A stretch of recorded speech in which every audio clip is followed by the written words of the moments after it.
Une société où l'essence devient rare et où ceux qui la contrôlent prennent le pouvoir. Ça ne vous rappelle rien?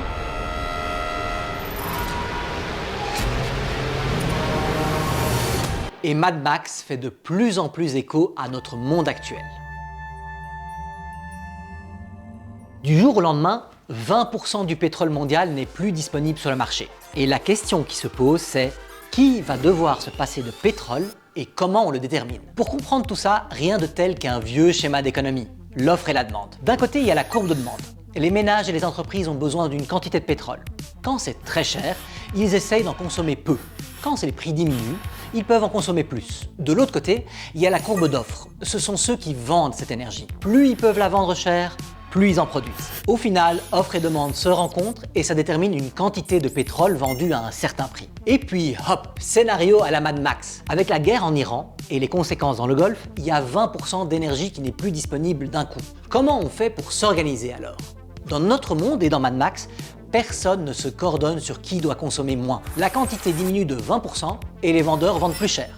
Beaucoup plus cher. Histoire de réfréner la consommation. La société gère donc la pénurie via les prix. La hausse de prix signale que la ressource est devenue rare.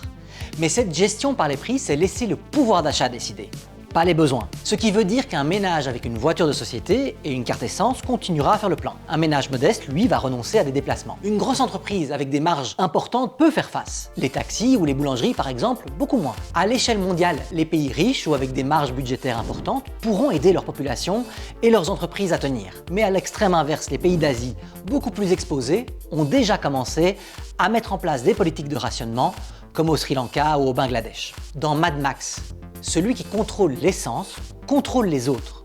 Dans notre monde, quand une ressource devient rare, certains acteurs en profitent pour s'enrichir. C'est le cas aujourd'hui avec les compagnies pétrolières. Alors, est-ce qu'on pourrait faire autrement? En théorie, oui.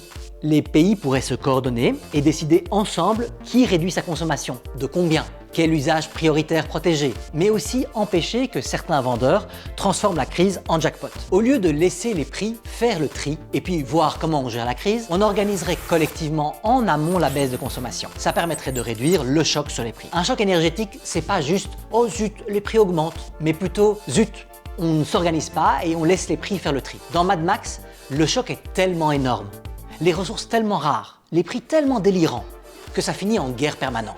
Mais nous, là, ici, voulons-nous vraiment que notre histoire finisse comme dans Mad Max?